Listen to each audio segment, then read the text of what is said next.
Part 2 का कैसे आगाज हुआ। प्रधानमंत्री मोदी ने सुबह 6 बजे सबसे पहले वैक्सीन लगवाई। वहीं यूपी में पूरी सुरक्षा के साथ प्राइमरी स्कूल भी खुल गए। स्कूल शिक्षकों ने छात्रों का स्वागत किया। हम आपको दिखाएंगे कैसे राजनीतिक लड़ाई अब मंदिर पर आ गई है। पंचायत चुनाव की आरक्षण सूची जल्द आने वाली है, लेकिन उसमें क्या होगा आज सब कुछ बताएंगे दिन भर दिल्ली में। यूपी से चलता है दिल्ली और दिल्ली से चलता है देश। दिन भर दिल्ली। मार्च महीने के पहले दिन जनता को महंगाई का झटका लगा। एक बार फिर से एलपीजी सिलेंडरों के दाम बढ़ गए हैं। देखिए बढ़े दामों का जनता पर क्या असर पड़ रहा और कैसे एक बार फिर से महीने के बजट में अतिरिक्त बोझ पड़ गया है। रिपोर्ट देखिए।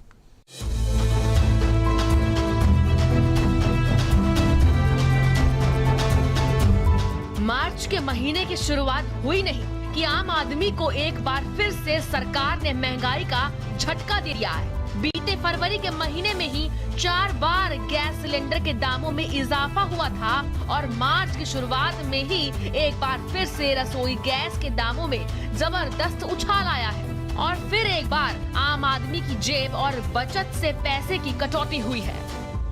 गैस सिलेंडर के दामों में बढ़ोतरी। महीने के पहले दिन बढ़ गए रुपए। 25 रुपए घरेलू सिलेंडरों में बढ़ोतरी। कमर्शियल सिलेंडरों में 90 रुपए 50 पैसे बढ़े। दिल्ली में घरेलू गैस के दाम 819 हुए। दिल्ली में कमर्शियल सिलेंडरों का दाम 1614 रुपए हुआ। लगातार बढ़ती महंगाई से जनता पहले ही हलकान है और उस पर लगातार बढ़ते ईंधन के दामों ने आम आदमी के बजट को बिगाड़ कर रख दिया है। महीने की पहली और 15 तारीख को बढ़ने वाले गैस के दाम और हर दिन बदलते पेट्रोल डीजल के दामों ने जनता की जेब पर जो बोझ डाला है वो हर महीने बढ़ता जा रहा है और सरकार की तरफ से निजात की कोई उम्मीद कहीं भी नजर नहीं आ रही। स्पेशल रिपोर्ट, भारत समाचार। अरविंद केजरीवाल यूपी के लोगों के लिए दिल्ली की तर्ज पर फ्री बिजली का दावा क्या कर गए। उसके बाद से यूपी की राजनीति में सियासी भूचाल आ गया और जनता पर कितना पड़ रहा बिजली का भार, इस रिपोर्ट में देखिए।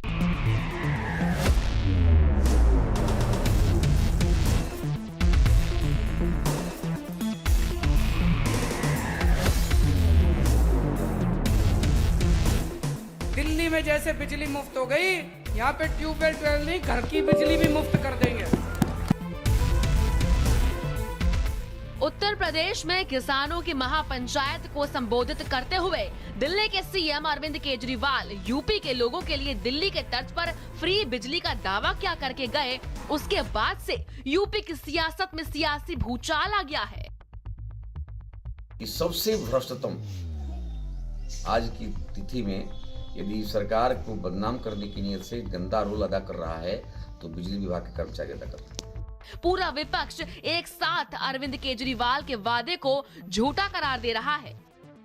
केजरीवाल ने जो बिजली फ्री देने का वादा यूपी वालों से किया है वो क्यों सत्ता पक्ष से लेकर विपक्ष के लिए एक दुखद बयान बन गया है, उसके पीछे वजह ये है कि पूरे देश में सबसे महंगी बिजली अगर किसी राज्य में उसके उपभोक्ताओं को मिलती है तो वो है उत्तर प्रदेश।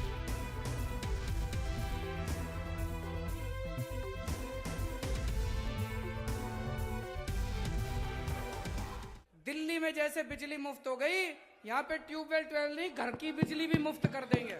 सही नीयत वाली सरकार लानी पड़ेगी, अच्छी नीयत वाली सरकार लानी पड़ेगी। मुझे दुख है कि मेरी सत्ता होने के बाद भी मैं इस काम में इस बिजली विभाग में भी सफल नहीं हो पाया कि सबसे भ्रष्टतम आज की तिथि में यदि सरकार को बदनाम करने की नीयत से गंदा रोल अदा कर रहा है तो बिजली विभाग के कर्मचारी अदा करते हैं। उत्तर प्रदेश एक विशाल 24 करोड़ की आबादी का प्रदेश है और यहाँ आना और यहाँ के लोगों में पैर जमाना, मुझे लगता है अभी केजरीवाल को अगले 24-25 साल लगेंगे कि वो उत्तर प्रदेश की राजनीति में आप आदमी पार्टी का कार्यकर्ता उत्तर प्रदेश में कहीं खड़ा कर पाए। चुनाव है, सभी लोग घोषणा करेंगे कौन सा मॉडल कहाँ अप्लाई होगा, कौन सा मॉडल सक्सेसफुल है, उस पर हमें कोई टिप्पणी ही नहीं करनी है।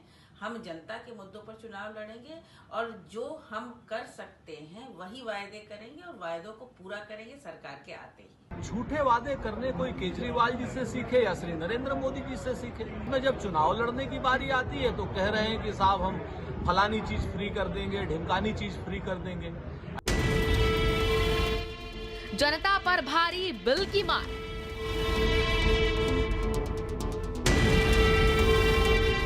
यूपी में कुल उपभोक्ता 3 करोड़। शहर में 5 रुपए 50 पैसे से 7 रुपए यूनिट।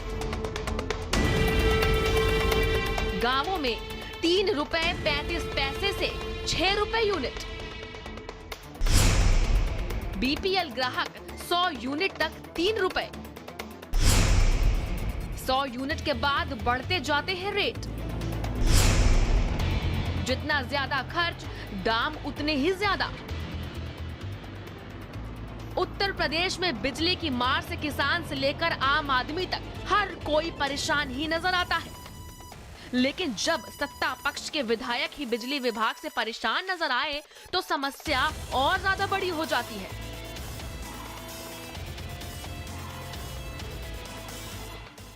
लेकिन मुझे दुख है कि मेरी सत्ता होने के बाद भी मैं इस काम में इस बिजली विभाग में भी सफल नहीं हो पाया। मैं तो ये कह सकता हूँ कि सबसे भ्रष्टतम आज की तिथि में यदि सरकार को बदनाम करने की नीयत से गंदा रोल अदा कर रहा है तो बिजली विभाग के कर्मचारी अदा कर रहे हैं। प्रदेश में बिजली विभाग की मनमानी के हालात ये हैं कि बत्ती गुल और मीटर चालू है, लेकिन कंडीशन आम उपभोक्ताओं के सामने है। एक आम आदमी जो कुछ भी कमा रहा है वो बिजली के बिल भरने में ही चुका दे रहा है। केवल बिजली की यूनिट के दामों की मार नहीं बल्कि अधिभार और लोड की मार से भी परेशान रहता है और सुनवाई की आस में यहाँ वहाँ भटकता नजर आता है। स्पेशल रिपोर्ट, भारत समाचार।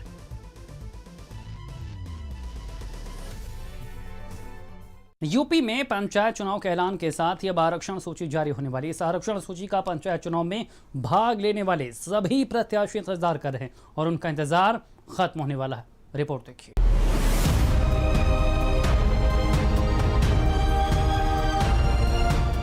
गांव-गांव चुनाव की तैयारियों में प्रत्याशी जुटे हुए हैं, लेकिन उनके अंदर केवल एक ही डर समाया हुआ है कि प्रशासन की तरफ से आरक्षण की प्रक्रिया जारी होने पर कहीं वो चुनाव लड़ने से वंचित न रह जाएं। एक तरफ जैसे जैसे चुनाव का समय नजदीक आता जा रहा है, ग्राम प्रधान, जिला पंचायत और सदस्य जिला पंचायत पदों पर चुनाव लड़ने की तैयारी कर रहे लोगों की उम्मीदें अब आरक्षण की लिस्ट पर टिकी हुई है। और जैसे ही 2 मार्च को प्रशासन ये अधिसूचना जारी कर देता है, पंचायत चुनाव की रणभेरी का शुभारंभ हो जाएगा। सरकार की तैयारी है, उसी परिप्रेक्ष्य में कल जो आरक्षण का प्रकाशन है वो जिला स्तर पर ब्लॉकों में सब जगह या ग्राम सभाओं में आरक्षण का प्रकाशन हो जाएगा। उस पर आपत्ति की समय सीमा है और उसके बाद हम लोग 15 तारीख तक निस्तारण कर देंगे और फिर फाइनल सूची जारी हो जाएगी। उसके बाद अधिसूचना जारी हो जाएगी तो जो निश्चित अवधि है अप्रैल के अंत तक चुनाव की प्रक्रिया पूरी हो जाएगी। प्रदेश भर में पंचायत चुनाव के लिए आरक्षण प्रक्रिया की लिस्ट 2 मार्च को जारी हो जाएगी। इसके साथ ही प्रत्याशियों को आरक्षण पर आपत्ति दर्ज कराने के लिए 1 हफ्ते का समय दिया जाएगा और फिर फाइनल लिस्ट जारी कर दी जाएगी। जिला पंचायत के अध्यक्ष का आरक्षण शासन से होना है तो उसका शासनादेश जारी हो गया, आरक्षण क्लियर हो गया है। अब बाकी ग्राम सभा के सदस्य का है, ग्राम प्रधान का है, क्षेत्र पंचायत के सदस्य का है, क्षेत्र पंचायत के प्रमुख का है, जिला पंचायत के सदस्यों का है। तो एक बड़ी संख्या है, आप समझो लगभग 3031 जिला पंचायतों के वार्डों का आरक्षण होना है, लगभग 826 ब्लॉकों का आरक्षण होना है और 7,7700 कुछ क्षेत्र पंचायत के सदस्यों का होना है और 7 लाख से अधिक संख्या में ग्राम सभाओं के सदस्यों का होना है, 58,000 के आसपास ग्राम प्रधानों का होना है। तो उसका एक निश्चित अवधि है और उस निश्चित अवधि में कल सबका प्रकाशन हो जाएगा और उसमें आपत्ति होंगी। आपत्ति के बाद 15 तारीख तक उसे घोषित करना है। 2 और 3 मार्च को जारी होगी आरक्षण सूची। प्रधान क्षेत्र पंचायत सदस्यों की आरक्षण सूची। 8 दिन में लोग आपत्ति कर सकेंगे दाखिल। आपत्ति के बाद फाइनल सूची होगी तैयार। 2021 में 2022 के विधानसभा चुनावों के सेमीफाइनल की तरह से देखे जा रहे पंचायत चुनावों की आरक्षण सूची 2 मार्च को आ जाएगी और इसके साथ ही शुरू हो जाएगा पंचायत चुनावों का आगाज, जिसके लिए सरकार से लेकर विपक्ष ने खास तैयारी कर रखी है। वहीं गांव भी चुनावी माहौल में रंगे हुए नजर आने लगे हैं। स्पेशल रिपोर्ट, भारत समाचार। देश में आज से कोरोना वैक्सीनेशन 2.0 मिशन का आगाज हो गया है। आज से 60 साल से अधिक उम्र वाले लोगों और 45 साल से अधिक वो लोग जो किसी गंभीर बीमारी से ग्रस्त हैं, वैक्सीन उनको लगाने की शुरुआत कर दी गई है। क्या कुछ खास रहा, इस रिपोर्ट में देखिए।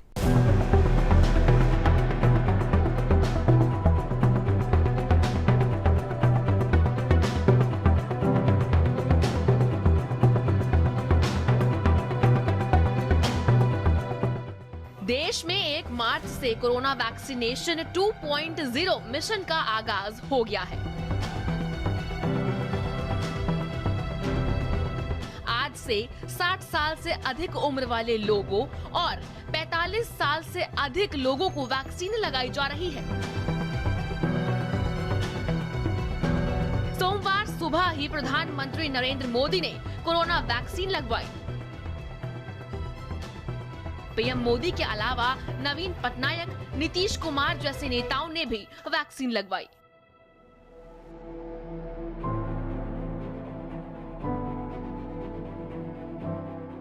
प्रधानमंत्री नरेंद्र मोदी ने सुबह सुबह कोरोना वैक्सीन की पहली डोज लेकर देश को खुशखबरी दी। खुशखबरी इस मायने में कि जिस स्वदेशी कोरोना वैक्सीन को लेकर विवाद खड़ा किया जा रहा था, विपक्ष इसकी क्षमता पर सवाल उठा रहा था। पीएम ने भारत बायोटेक कंपनी की वही वैक्सीन अपने लिए चुनी और दिल्ली के एम्स में वैक्सीन का पहला डोज लिया, जिसके बाद से वैक्सीन की विश्वसनीयता पर उठने वाले ज्यादातर सवाल खुद ही समाप्त हो गए।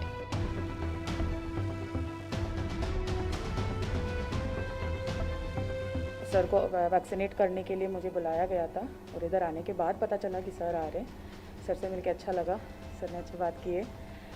सर को भारत बायोटेक की कोवैक्सीन दिया गया है फर्स्ट डोज, अभी 28 डेज में सेकेंड डोज पेंडिंग है। तो और पूछताछ की है सर, हम कहाँ से बिलोंग करते वगैरह, बात हुए सर से। और वैक्सीन देने के बाद सर ने बोला लगा भी थी, पता भी नहीं चला करके। 60 साल उम्र के ऊपर वालों को लगने लगा टीका। 45 साल के गंभीर बीमारों को भी लग रही वैक्सीन। 1 मार्च से शुरू हुआ वैक्सीनेशन पार्ट 2। प्रधानमंत्री मोदी ने भी लगवाया टीका।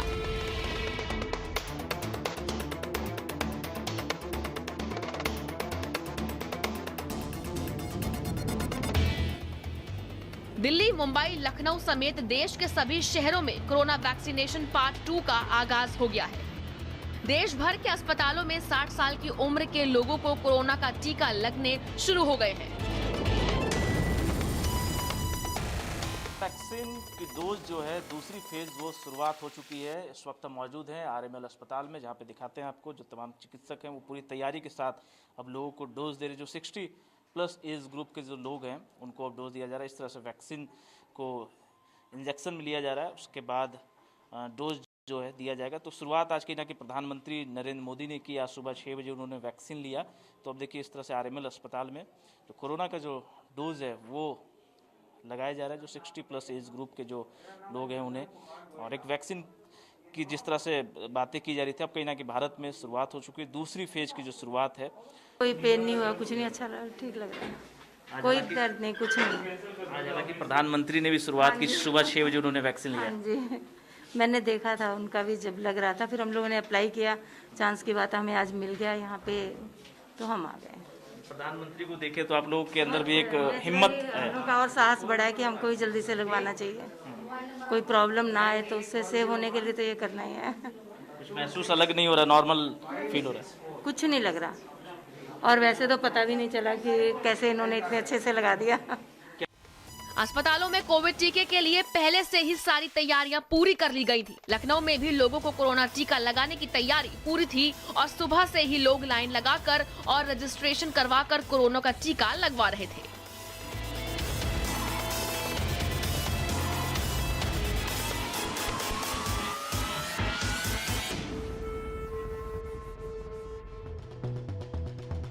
कोरोना महामारी के खिलाफ भारत ने डटकर मुकाबला किया। प्रधानमंत्री नरेंद्र मोदी ने खुद इस जंग की अगुवाई की। पीएम शुरू से ही वैक्सीन को लेकर वैज्ञानिकों और डॉक्टरों का हौसला बढ़ाते रहे। जैसे ही वैक्सीन की ट्रायल की बारी आई, प्रधानमंत्री ने खुद पुणे के सीरम इंस्टीट्यूट और हैदराबाद की भारत बायोटेक कंपनी का दौरा किया था। और अब प्रधानमंत्री नरेंद्र मोदी ने खुद देसी वैक्सीन कोवैक्सीन को लगवाकर ये संदेश दिया और ये विश्वास दिलाया कि ये वैक्सीन बिल्कुल सुरक्षित है और लोगों की आस की वैक्सीन है। बस आप भी आगे आइए, बिना किसी झिझक डर के वैक्सीन लगवाइए। आपकी ये पहल ही देश को कोरोना से मुक्त करेगी। स्पेशल रिपोर्ट, भारत समाचार।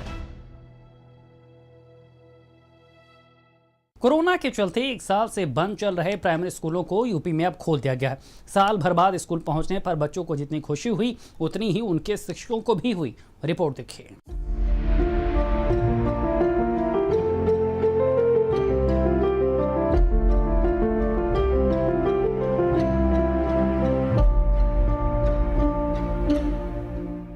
कोरोना की वजह से तकरीबन 1 साल से बंद स्कूलों को अब धीरे धीरे खोला जा रहा है। उत्तर प्रदेश में 1 मार्च से कक्षा 1 से 5 तक के लिए स्कूलों को फिर से खोला गया है। अतिरिक्त मुख्य सचिव रेणुका कुमार ने पहले स्कूलों से कहा था कि वो ऑफलाइन कक्षाएं संचालित करने के लिए खुद को तैयार करें। छात्रों की सुरक्षा सुनिश्चित करने के लिए कक्षाओं को साफ किया जाएगा। सभी स्कूलों में thermal scanning, face mask, social distancing और प्राथमिक चिकित्सा की व्यवस्था भी सुनिश्चित की जाएगी।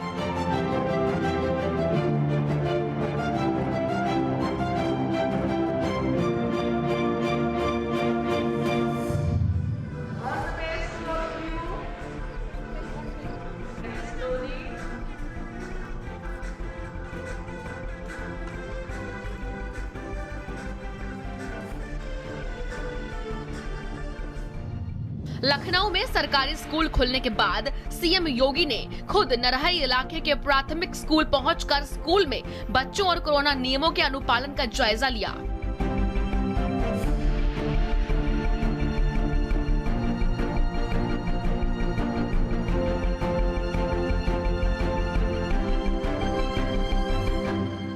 कोरोना काल के बाद 11 महीने बाद करीब जो है बच्चों को स्कूल भेजा गया है। आज से स्कूल सारे प्राइमरी की जो कक्षा 8 तक हैं वो ओपन हो रहे हैं। तो आज से क्लासें एक बार फिर से सज गई हैं और जो नौनिहाल घर पे थे वो अब आज अपनी क्लासों पर पहुंचे। आप देखिए छोटे छोटे बच्चे जो हैं वो पूरी तरीके से कोविड के प्रोटोकॉल के तहत आए। हर बच्चे के पास सैनिटाइजर की व्यवस्था की गई, मास्क जरूरी है पहनना और एक टेबल एक छोड़ करके उन्हें बैठने की व्यवस्था की गई है। तो सभी छोटे छोटे जो बच्चे हैं वो स्कूल आज पहुंचे। कैसा लग रहा है आप लोगों को? आज बहुत दिन बाद आप लोग स्कूल आए हुए हैं। अच्छा लग रहा है? हाँ। कितने दिन बाद स्कूल आए आप? 1 साल बाद। अपने दोस्तों से मुलाकात की, अच्छा लगा? हाँ। अब क्या चाहते हो आप लोग, कैसी रहे? हाँ। और बच्चे भी हैं। क्या नाम है आपका बेटा? आराध्या श्रीवास्तव। आराध्या, कितने दिन बाद स्कूल आए हो? बहुत दिनों बाद। कैसा लग रहा है आपको? अच्छा लग रहा है। दोस्तों से मुलाकात की? हाँ। प्राइमरी स्कूल ग्रेटर नोएडा में एक अलग ही नजारा देखने को मिला है। जब 1 साल के बाद मासूम छात्र स्कूल पहुंचे तो शिक्षकों ने उनका अतिथि की तरह स्वागत किया। सबसे पहले उनको तिलक लगाया और फिर उनको क्लासरूम में रवाना किया। सोशल डिस्टेंसिंग में ही बैठेंगे। हमने अरेंजमेंट भी सोशल डिस्टेंसिंग से ही किया हुआ है और अभिभावकों से सहमति पत्र लिए हैं कि आप अपनी स्वेच्छा से बच्चों को स्कूल में भेजना चाहते हैं।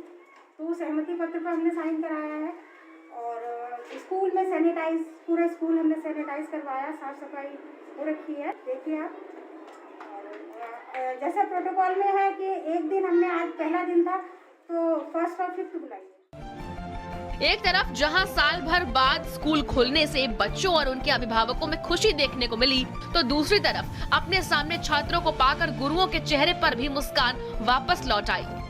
भले ही छात्र और शिक्षक ऑनलाइन माध्यमों से एक दूसरे से जुड़े हुए थे, लेकिन वो एक कमी थी जो अब पूरी हो गई।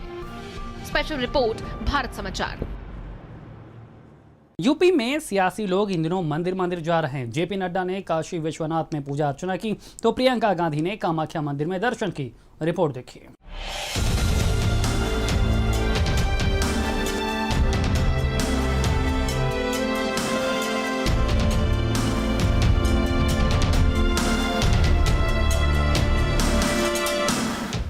धर्म और जाति की राजनीति कोई नई बात नहीं है। कई मौकों पर लगभग सभी दलों ने जनता को आस्था के नाम पर भावुक करके वोटों का प्रसाद हासिल करने की कोशिशें की हैं।